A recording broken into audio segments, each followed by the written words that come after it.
El llanto se convirtió en un chillido agudo, un sonido inhumano que cortó el silencio de la lujosa mansión. Luego, el silencio. Un silencio absoluto, más aterrador que cualquier grito. Sofía Mendoza sintió que el corazón se le detenía. El bebé Mateo, el heredero de la fortuna Garza, había dejado de respirar en sus brazos. Sus pequeños labios, manchados de leche, se estaban volviendo azules. El pánico la paralizó solo un segundo antes de que la adrenalina la inundara. ¡No! ¡No! ¡No!, gritó al vacío. Sus manos temblaban mientras ponía al niño de 11 meses en el suelo alfombrado. Recordó las convulsiones, la espuma blanca en su boca y la mirada vacía de Isabel Herrera, la prima del señor Garza, que seguía paralizada en la puerta. En ese instante, Sofía supo que el bebé millonario había sido envenenado y que solo ella, la simple limpiadora, podía salvarlo. Retrocedamos apenas unas horas. Eran las 7 de la mañana cuando Sofía cruzó las imponentes puertas de hierro forjado de la residencia Garza en Lomas de Chapultepec, uno de los barrios más exclusivos de la Ciudad de México. La mansión era un monstruo de mármol blanco y cristal, con jardines tan perfectos que parecían irreales, cuidados por un ejército de jardineros. Sofía, con sus 23 años y el peso de su familia en Jalisco sobre los hombros, se sentía como una hormiga en un palacio de gigantes. Había llegado a la capital hacía menos de un año, huyendo de la falta de oportunidades y con la esperanza de juntar el dinero suficiente para la operación de corazón de su madre. Este trabajo, aunque pagaba una miseria para los estándares de la casa, era su única salvación.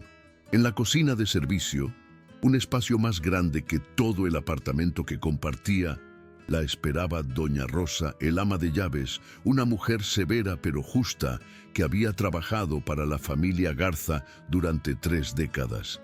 «Buenos días, mija», dijo sin levantar la vista de una lista de tareas. «Hoy el señor Alejandro no está, voló a Cancún anoche por negocios urgentes y no regresa hasta mañana. Así que quiero que te encargues del ala oeste, limpieza profunda. La señorita Isabel viene de visita y es particular con el polvo». Sofía asintió, sintiendo el habitual nudo en el estómago. La señorita Isabel Herrera, la prima del patrón, siempre la hacía sentir incómoda. Había una frialdad en sus ojos, una forma de mirar los objetos, los muebles e incluso al bebé Mateo, como si estuviera calculando su valor. La mañana transcurrió con la monotonía del trabajo físico. Sofía pulió los pisos de madera importada hasta que pudo ver su propio reflejo cansado en ellos. Aspiró las alfombras persas que costaban más de lo que ella ganaría en 10 años y desempolvó con sumo cuidado la colección de arte prehispánico del señor Garza. Cada pieza la miraba desde su vitrina como un recordatorio de la distancia insalvable entre su mundo y el de ellos. Mientras limpiaba, no podía dejar de pensar en la llamada de su hermana menor la noche anterior. «Mamá está peor, Sophie. El doctor dice que no podemos esperar más». Ese pensamiento era un motor que la empujaba a fregar más rápido, a limpiar con más esmero, temiendo cometer cualquier error que pudiera costarle el empleo. A la 1 de la tarde, mientras Sofía comía rápidamente un taco de frijoles en el cuarto de servicio, escuchó la risa cantarina de Isabel Herrera en el vestíbulo principal. Doña Rosa resopló. Ya llegó, 1 hora antes de lo esperado, como siempre, para encontrar algo mal. Poco después, Clara, la joven niñera de Mateo, pasó por la cocina con su abrigo puesto. «Doña Rosa, la señorita Isabel me ha pedido que vaya a la farmacia por un ungüento especial para la rosadura del bebé. Dice que el que tenemos no es de la marca correcta». Doña Rosa frunció el ceño. «Pero Clara, ¿vas a dejar al niño con ella? Sabes que al señor Alejandro no le gusta que nadie más lo cuide». Clara se encogió de hombros, incómoda. «Lo sé, pero ella insistió. Dijo que solo sería media hora». y que ella misma le daría su biberón. No quise discutir. Sofía terminó su comida y sintió una punzada de inquietud. No era su asunto, pero algo no cuadraba. Subió al segundo piso para continuar con las habitaciones de huéspedes del ala oeste, cerca de la guardería de Mateo. El silencio era casi total, roto solo por el murmullo de la voz de Isabel. Mientras Sofía limpiaba el polvo de un marco de plata en el pasillo, la puerta de la habitación del bebé se abrió ligeramente y pudo escuchar la voz de Isabel, inusualmente dulce. «Tómalo todo, mi pequeño rey, es una leche especial. Tu tía Isabel te la preparó con todo su amor». El tono era meloso, casi pegajoso, y a Sofía se le erizó la piel. Era la clase de dulzura que esconde algo amargo.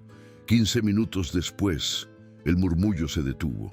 Sofía estaba limpiando la plata en un carrito de servicio cuando escuchó el primer llanto. No era el llanto habitual de Mateo cuando tenía hambre o sueño. Era un quejido agudo que subió de intensidad hasta convertirse en un grito desgarrador, un alarido de puro dolor. Sofía sintió que la sangre se le helaba. Soltó el paño de pulir y corrió por el pasillo. La puerta de la guardería estaba cerrada. Golpeó suavemente. «Señorita Isabel, ¿está todo bien? ¿El bebé está bien?» Hubo un silencio largo y tenso, roto solo por un gemido ahogado del niño. Todo perfecto, Sofía», respondió la voz de Isabel, extrañamente tensa. «Solo está haciendo un berrinche». Pero el instinto de Sofía, ese instinto maternal que había desarrollado criando a sus 4 hermanos menores en Jalisco, le gritaba que algo estaba terriblemente mal. Empujó la puerta. La escena la golpeó como un puñetazo. Isabel Herrera estaba de pie junto a la cuna, pálida como el mármol, con los ojos desorbitados, mirando al bebé. Mateo estaba rígido en su cuna, su pequeño cuerpo sacudiéndose en convulsiones violentas. Sus ojos estaban en blanco y una espuma blanca y espesa brotaba de su boca. Su piel, normalmente rosada, estaba adquiriendo un tono grisáceo y azulado. «¡Dios mío!», gritó Sofía corriendo hacia la cuna. «¿Qué le pasa? Llame a una ambulancia, ahora mismo». Isabel no se movió. Parecía una estatua de hielo, sus manos apretadas en puños a sus costados, su respiración agitada. Yo no sé, estaba bien y de repente tartamudeó. No había tiempo. Sofía no era doctora, pero había visto esto antes, en su pueblo, cuando las cabras comían accidentalmente la planta equivocada. El olor, un olor amargo y químico, casi imperceptible bajo el aroma dulce de la leche. «¡Fue envenenado!», exclamó Sofía levantando al bebé en sus brazos. El cuerpecito de Mateo estaba ardiendo en fiebre y temblando sin control. «¿Qué le dio? Dígame», le exigió a Isabel, sacudiéndola por los hombros para sacarla de su trance. Solo su leche, el biberón», susurró Isabel, señalando el biberón vacío sobre la mecedora. Sofía lo olió. Era ese olor otra vez, más fuerte. Tejo. Lo reconoció de inmediato. Su abuela, curandera del pueblo, siempre le advertía sobre las bayas rojas y brillantes de ese arbusto. «Mortal para un niño», le había dicho. «Paraliza el corazón en minutos». El corazón de Mateo ya latía de forma errática contra su pecho. La ambulancia tardaría demasiado en llegar a esa zona exclusiva con el tráfico de la Ciudad de México. No tenían 15 minutos, no tenían ni 5. «Traiga agua y sal, rápido», le gritó a Isabel. Pero Isabel seguía paralizada, sus ojos fijos en el rostro, azulado del bebé con una expresión que Sofía no pudo descifrar. Era miedo, era culpa o era satisfacción. No había tiempo para analizarlo. «Inútil», masculló Sofía. Corrió con el bebé en brazos hacia el baño de la guardería. Puso a Mateo boca abajo sobre su antebrazo, su cabeza más baja que su pecho. Con la otra mano, metió 2 dedos en la pequeña garganta del bebé, presionando la base de su lengua. Era un acto brutal, desesperado, pero era la única oportunidad. «¿Qué haces? Estás loca. Lo vas a lastimar», gritó Isabel, que finalmente había reaccionado y la había seguido. «Si no saco el veneno de su estómago, morirá ahora mismo», respondió Sofía con una calma helada que ni ella misma sabía que poseía. Presionó de nuevo. El bebé tuvo una arcada, su cuerpo se tensó, pero nada. «Vamos, Mateo, vamos», le suplicó. Presionó una tercera vez con más fuerza, justo cuando doña Rosa entraba corriendo a la habitación, atraída por los gritos. En ese momento, Mateo vomitó. Un torrente de líquido lechoso y espeso, con un tinte verdoso, salpicó el impecable piso de mármol. El olor amargo del veneno llenó el aire. El bebé tosió, aspiró aire con un estertor y volvió a vomitar. «Agua, doña Rosa, agua tibia», ordenó Sofía. Doña Rosa, a diferencia de Isabel, reaccionó al instante. Salió y regresó en segundos con una botella de agua y paños limpios. Sofía limpió la boca de Mateo y le dio pequeños sorbos de agua, solo para que volviera a vomitar. Lo hizo una y otra vez, hasta que el líquido salió casi claro. El bebé estaba exhausto, llorando débilmente, pero lloraba. Sus ojos, aunque nublados, habían recuperado el enfoque. El terrible tono azulado de su piel comenzaba a desvanecerse, dando paso a una palidez cerosa. Justo entonces, el sonido de las sirenas se hizo audible, acercándose por la avenida. Los paramédicos entraron corriendo, encontrando una escena caótica. Isabel Herrera acurrucada en un rincón, sollozando histéricamente. Doña Rosa al teléfono, hablando con voz firme, y Sofía en el suelo, cubierta de vómito, acunando al bebé que gemía contra su pecho.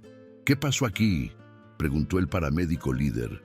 Sofía, con voz temblorosa pero clara, explicó todo: la espuma, las convulsiones, el olor a tejo y cómo había provocado el vómito. El paramédico la miró con asombro. Reconoció el veneno de tejo. «¿Cómo? Mi abuela en Jalisco me enseñó sobre plantas», fue todo lo que dijo. «Señorita, acaba de salvarle la vida a este niño», dijo el paramédico mientras estabilizaban a Mateo en una pequeña camilla. 5 minutos más y el veneno habría paralizado su corazón. Es una toxina increíblemente rápida. Lo que hizo fue exactamente lo correcto. Subieron a Mateo a la ambulancia. Sofía intentó entregarlo, pero los deditos de Mateo se aferraron con fuerza a su uniforme de limpieza, un agarre débil, pero desesperado. «Venga con nosotros», dijo el paramédico. «El niño la reconoce. Necesita un rostro familiar». Sofía miró a doña Rosa, quien asintió con gravedad. «Ve, mija, yo llamo al señor Alejandro y llamaré a la policía. Esto no fue un accidente». El viaje al hospital ABC en observatorio fue una mancha borrosa de sirenas y monitores pitando. Sofía sostenía la manita de Mateo, susurrándole canciones de cuna que su abuela le cantaba. No podía dejar de pensar en la expresión de Isabel, en su parálisis, y luego su teléfono vibró. Un mensaje de su hermana. «Mamá se desmayó. El doctor dice que la cirugía es de vida o muerte. Necesitamos el dinero ya, Sophie». Las lágrimas quemaron los ojos de Sofía. Estaba en una ambulancia, habiendo salvado al hijo de un multimillonario, pero la vida de su propia madre pendía de un hilo por falta de dinero. La ironía era tan cruel que le revolvió el estómago. Habían pasado 2 horas angustiosas en la sala de espera privada de pediatría. Sofía se sentía fuera de lugar con su uniforme sucio y el olor a enfermedad pegado a ella. Las enfermeras la miraban con una mezcla de curiosidad y desdén. Entonces, las puertas se abrieron de golpe y Alejandro Garza entró como un huracán. No era el hombre impecable de las revistas de negocios. Su traje de diseñador estaba arrugado, la corbata aflojada y los ojos inyectados en sangre.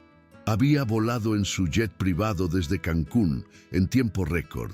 Su mirada recorrió la sala y se fijó en Sofía. «Usted ¿Es la limpiadora, Sofía? Antes de que ella pudiera responder, el doctor salió a su encuentro. Señor Garza, su hijo está estable, está vivo, gracias a esta mujer. Alejandro la miró y toda la arrogancia y el poder que siempre irradiaba se desvanecieron. Sus rodillas se doblaron y cayó al suelo frente a ella, tomando sus manos ásperas y manchadas entre las suyas. Me dijeron lo que hizo, dijo con voz rota, las lágrimas corriendo por su rostro. Usted salvó a mi hijo, le devolvió la vida a mi hijo. Sofía, abrumada y avergonzada por la demostración pública, intentó levantarlo. Señor, por favor, solo hice lo que... cualquiera.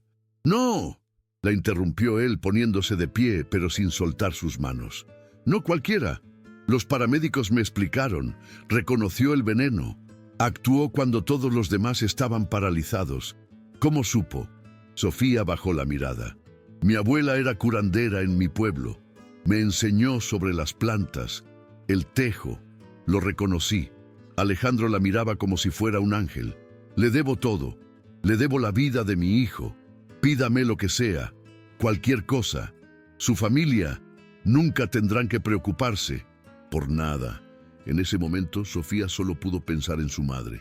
Señor, mi madre necesita una operación, cuesta 200,000 pesos. Alejandro ni siquiera pestañeó, sacó su teléfono. Considérelo un bono. No, es un regalo. Es una miseria comparado con lo que hizo. Deme los datos del hospital. Pagaré la cirugía ahora mismo. Mientras él hacía la transferencia, el doctor Méndez se aclaró la garganta. Señor Garza, la policía está aquí. Y también han revisado las cámaras de seguridad de su casa. Hay algo que debe ver. Alejandro se tensó. Isabel estaba con él. Mi prima estaba con él cuando pasó. Ella le dio el biberón. La cara de Alejandro se transformó en una máscara de furia helada. Ella dijo que Clara lo había dejado preparado, susurró Sofía. El doctor Méndez negó con la cabeza. Las cámaras de seguridad de la cocina, señor, muestran a la señorita Isabel Herrera entrando a la cocina sola, 10 minutos antes de que Clara se fuera. Muestra cómo abre un frasco, vierte algo en el biberón y luego lo agita. Ella misma lo preparó. No hay duda. El silencio que siguió fue pesado, cargado de traición. Alejandro Garza, uno de los hombres más poderosos de México, acababa de descubrir que su propia sangre, su prima, la mujer que había crecido con él, había intentado asesinar a su único hijo.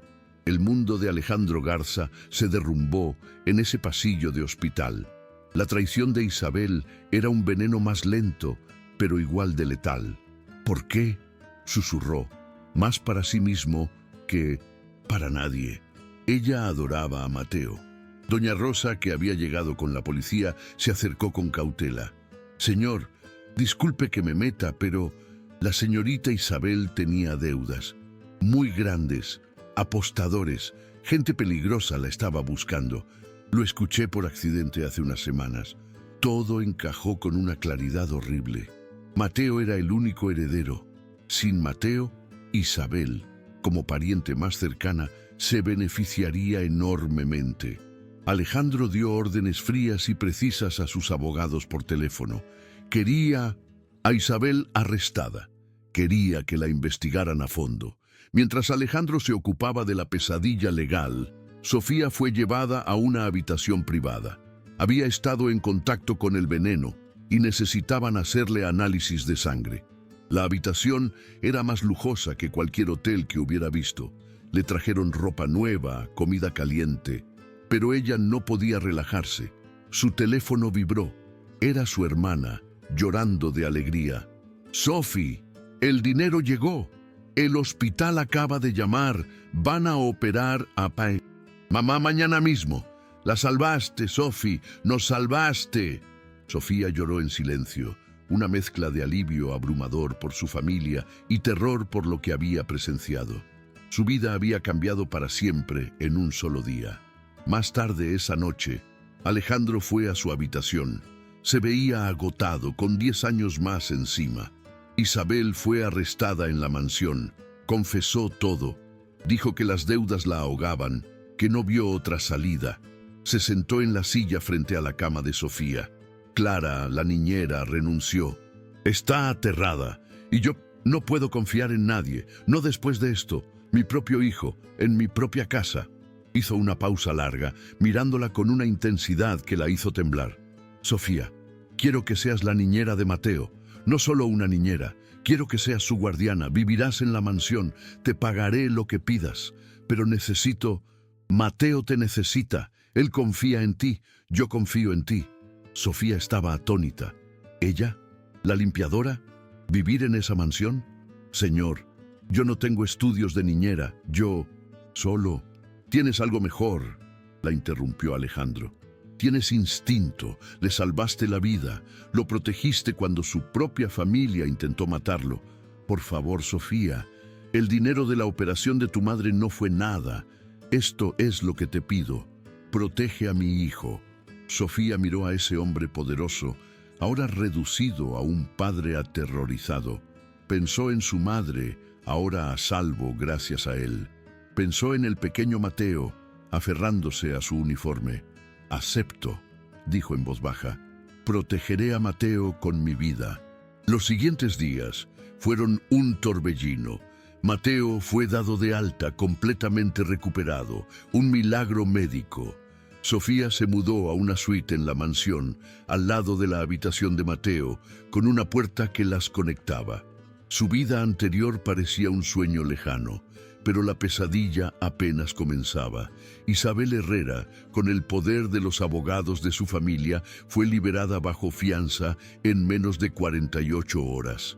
Alegó estrés emocional temporal y coerción. Y casi de inmediato, la narrativa en los medios comenzó a cambiar. Los tabloides, que al principio la habían llamado el Ángel de Lomas, ahora publicaban titulares insinuantes.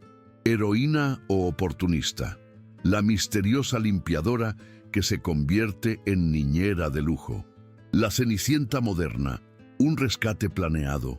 Los abogados de Isabel estaban filtrando veneno a la prensa, sugiriendo que tal vez Sofía, conocedora de plantas por su crianza rural, había enfermado levemente al niño para poder salvarlo heroicamente y asegurar su futuro financiero. Era una mentira tan retorcida, tan brillante en su maldad, que Sofía sintió náuseas. Se convirtió en prisionera en la mansión, con fotógrafos acampando afuera de las puertas día y noche. Una tarde, mientras mecía a Mateo en el jardín, ahora vigilado por 2 guardias de seguridad armados, Alejandro se acercó con el rostro sombrío. Sofía, tenemos que hablar. Los abogados de Isabel están destruyendo tu reputación. Están pidiendo que tu testimonio sea desestimado, alegando que eres una oportunista que me manipuló en un momento de debilidad. Y la gente está empezando a creerles. El jurado podría creerles. Sofía sintió pánico. Pero es mentira. Usted sabe que es mentira. Lo sé, dijo él. Pero en la corte la verdad no siempre gana. La mejor historia gana, y la de ellos es convincente para mentes cínicas. Mis abogados, continuó Alejandro, caminando de un lado a otro, tienen una estrategia. Es extrema, es una locura, pero dicen que es la única forma de protegerte legalmente y asegurar que mi prima pague por lo que hizo. Sofía lo miró sin entender. ¿Qué estrategia? Alejandro se detuvo y la miró fijamente, su rostro una mezcla de desesperación y vergüenza. Quieren que nos casemos, un matrimonio, de conveniencia por supuesto, solo en papel. Sofía casi deja caer a Mateo. ¿Casarnos? ¿Usted y yo? Eso es una locura. Lo sé, dijo él, pasándose las manos por el cabello. Pero escúchame, si eres mi esposa, legalmente, ya no. Eres la empleada oportunista, eres la señora Garza, eres familia. Tu testimonio contra Isabel ya no puede ser descartado como el de una empleada buscando dinero. Sería el testimonio de la madrastra del niño, de la mujer de la casa. Te da protección legal inmediata. Cualquier ataque contra ti es un ataque contra mí y mi familia, y detiene toda la especulación mediática de raíz. Sofía estaba sin aliento. ¿Casarse con Alejandro Garza? ¿El multimillonario viudo? Era algo sacado de una telenovela. Barata. No puedo, susurró ella. Apenas lo conozco. A la gente no le importa la verdad, solo el espectáculo, dijo él con amargura. Míralo fríamente, Sofía. Un acuerdo legal. Firmaríamos un acuerdo prenupcial férreo. Tus finanzas estarían separadas de las mías. En cuanto termine el juicio, en cuanto Isabel esté en la cárcel, nos divorciamos discretamente. Te aseguraré una compensación tan grande que ni tú ni tu familia tendrán que trabajar un día más en sus vidas. Es un negocio, Sofía. Un negocio para salvar a mi hijo de su atacante y para protegerte a ti de sus mentiras. Ella quería gritar que no. Era demasiado. Pero esa noche recibió un paquete. No tenía remitente. Dentro había una foto. Era su hermana menor, saliendo de la escuela en su pueblo de Jalisco, y otra de su madre, sentada en una banca del parque recuperándose. Había una nota, con letras recortadas de revista. Si hablas en el juicio, tu familia pagará el precio. Lárgate mientras puedas. El terror fue absoluto. No era solo Isabel, había alguien más, alguien que podía llegar a su familia. Corrió a la oficina de Alejandro, temblando, y le mostró la nota. La furia de Alejandro fue terrible. Hizo llamadas de inmediato, contratando seguridad privada para proteger a la familia de Sofía en Jalisco. Pero ahora él también entendía. El peligro era mucho mayor. No es solo Isabel, dijo él con voz gélida. Ella no tiene las agallas ni los contactos para hacer esto. Alguien más está detrás de esto. Alguien que también quería a Mateo muerto. La miró, su decisión tomada. Ahora no es una petición, Sofía, es una necesidad. Como mi esposa, tu familia estará bajo mi protección oficial. Como mi esposa, estaremos juntos en esto. No te dejaré sola. Sofía lloró, atrapada. Había venido a esta ciudad para salvar a su madre y ahora tenía que casarse con un extraño para salvar a toda su familia. Miró a Mateo, que dormía plácidamente en su cuna, ajeno a la tormenta que se arremolinaba a su alrededor. Había prometido protegerlo. Esta era la única manera. Acepto, dijo, su voz apenas un susurro. Acepto el matrimonio, pero con una condición. Mi familia no debe saber que es falso. Para ellos debe ser real. No quiero que se preocupen más. Alejandro asintió gravemente. Tendrán la boda que merecen ver, y yo te prometo, Sofía, que te protegeré. Serás intocable. La boda se celebró 3 días después. Fue una ceremonia civil, pequeña pero increíblemente elegante, en los jardines de Mninsu. La mansión. Solo estaban presentes Doña Rosa, los abogados y la familia de Sofía, que fue trasladada en avión privado desde Jalisco. La madre de Sofía, aunque confundida por la rapidez, lloró de felicidad al ver a su hija casándose con un hombre tan bueno y guapo que había salvado su vida. Para el mundo exterior fue una historia de amor relámpago, nacida de la tragedia.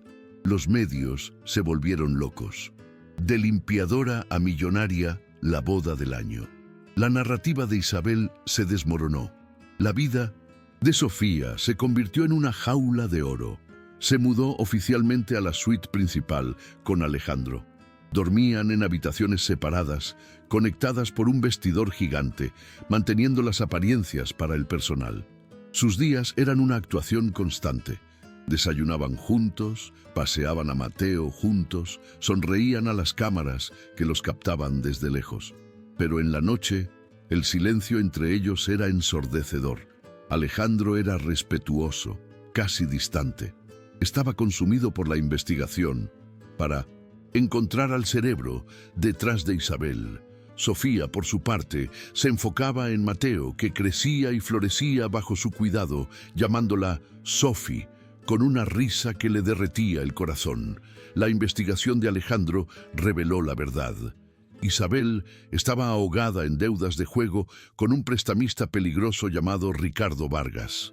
Vargas era conocido por sus conexiones con el crimen organizado y por su crueldad. Él era quien había orquestado todo. Había visto la oportunidad de usar la deuda de Isabel. Sí, Mateo moría. La herencia de Garza eventualmente pasaría a Isabel y él podría controlarla. El envenenamiento había sido idea suya. Las amenazas a la familia de Sofía eran obra suya. Ricardo Vargas era el verdadero monstruo. La policía ahora tenía un objetivo claro, pero Vargas era escurridizo, un fantasma. El juicio contra Isabel se acercaba. La tensión en la casa era palpable. Sofía y Alejandro apenas hablaban, excepto sobre Mateo o el caso. Una noche, Sofía no podía dormir. Encontró a Alejandro en la biblioteca, mirando un retrato de una hermosa mujer sonriente. «Mi esposa, Laura», dijo él sin voltear, «murió en un accidente de auto hace 2 años. Mateo tenía 3 meses. Pensé que nunca volvería a sentir nada, hasta el día que casi lo pierdo a él también». Se giró y la miró. «Tú no solo salvaste a Mateo, Sofía, me salvaste a mí de la oscuridad». Había una vulnerabilidad en él que la desarmó. Sofía se sentó frente a él. «Yo tenía miedo, señor Garza. Alejandro, en favor, soy tu esposo, aunque sea en papel. Alejandro, tenía miedo de este mundo, sigo teniéndolo, pero cuando estoy con Mateo o cuando te veo a ti, a veces olvido que es una farsa». La confesión quedó flotando en el aire. Él se acercó y se sentó a su lado. «Para mí, Sofía, lo único real en mi vida ahora mismo es Mateo. Y tú, la gratitud que siento, a veces se siente como algo más, y eso me aterra». La línea entre la farsa y la realidad comenzaba a borrarse peligrosamente. Para escapar de la presión mediática antes del juicio, Alejandro decidió que necesitaban desaparecer unos días. Llevó a Sofía y a Mateo a una cabaña aislada y rústica, pero lujosa, en Valle de Bravo, un lugar que solo él y su difunta esposa conocían. No había personal, no había guardias, solo ellos 3 y el lago. Por primera vez en meses, Sofía respiró aire fresco sin sentirse observada. Pasaron 3 días como una familia normal. Cocinaron juntos, caminaron por el bosque y vieron a Mateo chapotear en la orilla del lago, riendo a carcajadas. La última noche en la cabaña, Mateo ya dormía. Sofía y Alejandro estaban sentados en la terraza, mirando las estrellas sobre el lago oscuro. «Nunca te agradecí por salvar a mi madre», dijo ella en voz baja. «No tenías que hacerlo. Haría cualquier cosa por ti, Sofía. Te debo más de lo que puedo pagar». «No me debes nada, Alejandro. Estamos en esto juntos, ¿recuerdas? Socios». Él sonrió. «Socios, sí, pero ¿y si no quisiera que fuéramos solo socios?». Se acercó, su rostro a centímetros del de ella. «Cuando te veo con Mateo, cuando veo la ternura en tus ojos». El corazón de Sofía latía con fuerza. Este hombre, que representaba un mundo de poder y riqueza que ella no entendía, la estaba mirando como nadie la había mirado jamás. «Alejandro, esto es complicado. No sabemos qué es real y qué es gratitud. Esto se siente real», susurró él, y rozó sus labios con los suyos. Fue un beso tentativo, suave, lleno de todas las emociones no dichas de los últimos meses. Fue un beso que rompió el acuerdo, y en ese momento ambos supieron que el matrimonio falso se había convertido en algo que ninguno de los dos había planeado. Regresaron a la Ciudad de México al día siguiente, el silencio en el auto cargado de una nueva tensión, una mezcla de esperanza y miedo. ¿Qué pasaba ahora? Habían cruzado una línea, pero la realidad los golpeó tan pronto como llegaron. La policía los estaba esperando. Tenían noticias. Habían encontrado a Ricardo Vargas. Había cometido un error una llamada telefónica interceptada, una transferencia bancaria rastreable, tenían suficiente para arrestarlo. La pesadilla estaba por terminar. Pero había un problema: Isabel Herrera. Para asegurar la condena de Vargas, necesitaban que ella testificara contra él. Isabel, aterrada de Vargas, se negaba a hablar. Alejandro, en un movimiento que sorprendió a todos, pidió verla. Fue a la prisión donde estaba detenida. Sofía lo esperó en el auto nerviosa. No supo qué le dijo Alejandro, qué le ofreció o qué le prometió. Pero cuando salió, una hora después, su rostro estaba tranquilo. Hablará, fue todo lo que dijo. Testificará contra Vargas a cambio de una sentencia reducida por su cooperación. ¿La perdonaste?, preguntó Sofía. Nunca, respondió él con frialdad. Pero para encerrar al monstruo que casi mata a mi hijo, estoy dispuesto a negociar con el demonio. El juicio fue un espectáculo mediático. Ricardo Vargas fue pintado como el monstruo que era, un manipulador que se aprovechaba de los débiles. El testimonio de Isabel fue devastador. El de Sofía fue el golpe final. Habló con calma y claridad sobre lo que vio, sobre el veneno, sobre las amenazas. Cuando el abogado de Vargas intentó pintarla como una cazafortunas, ella lo miró fijamente. Salvé la vida de ese niño porque era lo correcto.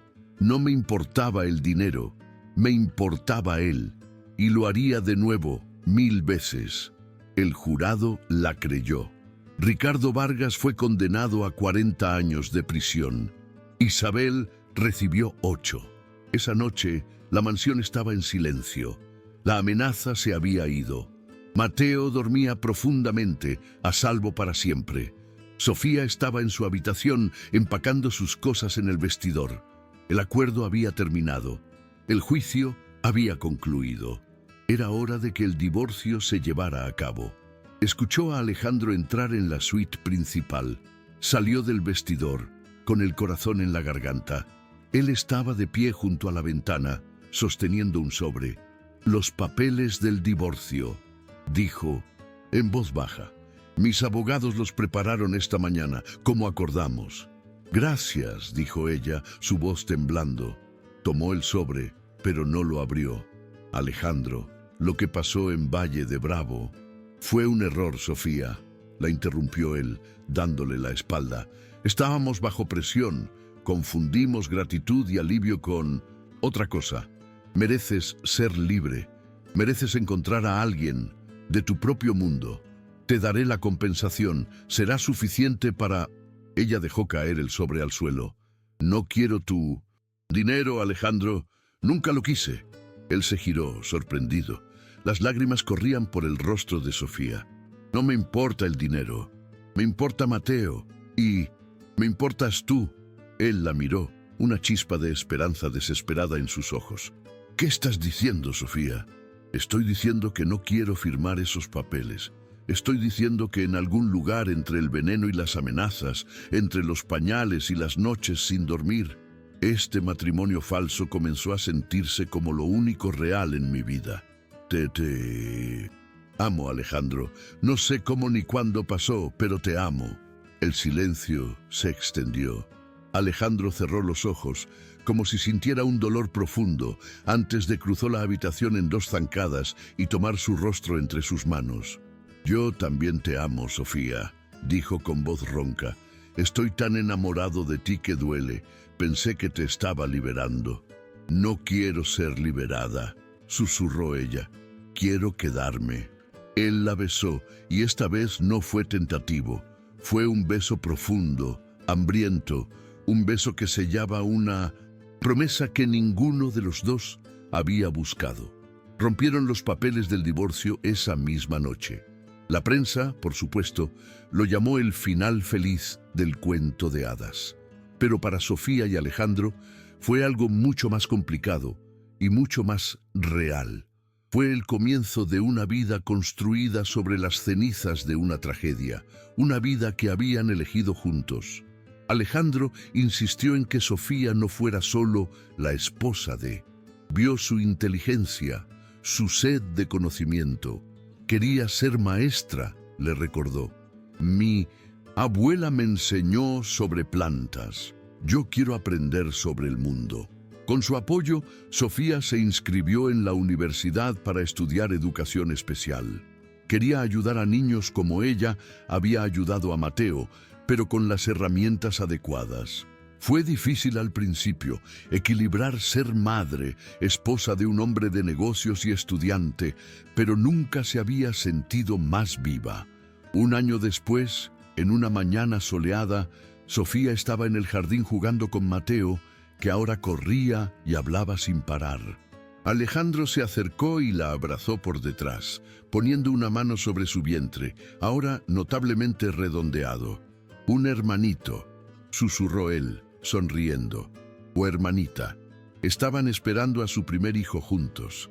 La familia que había nacido del veneno estaba creciendo, fuerte y saludable, basada no en un acuerdo, sino en un amor que había demostrado ser más fuerte que cualquier amenaza. La madre de Sofía, completamente recuperada, venía de visita a menudo, maravillada de la vida que su hija había construido. Veía a Alejandro no como el multimillonario, sino como el hombre que jugaba en el suelo con su nieto y miraba a su hija como si fuera el sol. Doña Rosa seguía dirigiendo la casa, pero ahora con una sonrisa perpetua, viendo la mansión que antes era un mausoleo triste, ahora llena de risas y juguetes de bebé. La justicia había prevalecido, pero más importante aún, el amor había triunfado. 3 años después, Sofía se graduó con honores. Alejandro y un Mateo de 5 años estaban en 1900, primera fila, aplaudiendo más fuerte que nadie.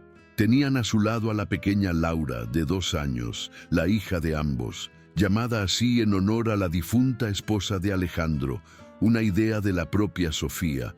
Habían aprendido que el pasado no se borra, se integra. Esa tarde celebraron en el jardín. Mateo corrió hacia su madre y la abrazó con fuerza. «Te quiero, mamá», le dijo. Para él, ella era la única madre que había conocido, la mujer que lo había salvado en todos los sentidos. Sofía lo abrazó, mirando por encima de su cabeza a Alejandro. Sus miradas se encontraron y compartieron una sonrisa silenciosa. Su historia no era un cuento de hadas. Había sido real, aterradora y a veces insoportablemente difícil.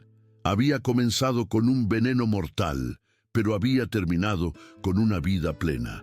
La limpiadora no solo había salvado al bebé millonario, había salvado al padre, se había salvado a sí misma y había construido una familia desde los cimientos de la desesperación, demostrando que el amor verdadero puede nacer de los lugares más oscuros.